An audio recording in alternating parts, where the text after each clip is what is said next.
We have this little term that we use in churches about, well, I'm just a sinner saved by grace. Okay. No, you're a liar. You're not a sinner. God doesn't see you as a sinner. He calls you saint, holy, consecrated, separated is the biblical terms.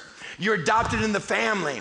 If you are a follower of Christ, you are a son or daughter to the creator of the universe. You are prince or princess to the King of Kings. You are heir to the throne.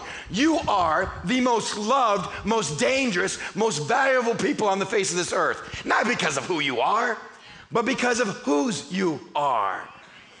Have you accepted that?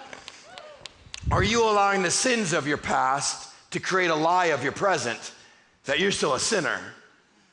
See, God looks at me and says, Chris, I don't even see 89 to 92. I know.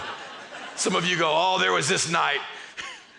And I'm all, oh, it was these 4.5 years. That was BC, buddy. This is AD. You're a son. You are loved. You are a saint. See, when you get who you are, what God calls you, not what your past lies to you about, it's easier to become a servant. See, most of us don't like to pick the title of servant because it's demeaning. I like talking about, I'm a servant leader, until someone treats me like a servant. I'm like, whoa, hey, time out there. That's just an adjective to me being the leader. You understand that, right? I'll call servant leadership, just don't treat me like one. Yeah. When you understand who you are in spite of what you deserve, when you understand God has never treated you fairly, and when you come to understand God will never treat you fairly. He will never give you what you deserve. He will give you forgiveness, grace, and mercy instead. It becomes easy to serve. You see, the servant all depends on who you're serving.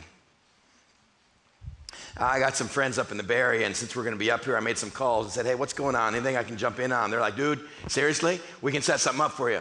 And I'd love to tell you, man, that tomorrow night, I get to have dinner with Steph Curry. Get to that? Because Steph Curry is gonna be meeting at a large house with Bono from U2. And he's like, dude, it's a private thing. Do you want in on this? And I'm like, are you kidding me? Steph Curry and Bono. And I'm taking Taro from McCooney's with me.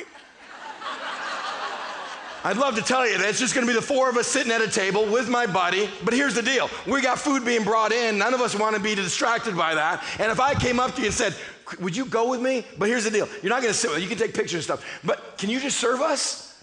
What would you say? Steph Curry, Bono, and Taro, it's like the trinity of celebrities in this area. I'm like, yes.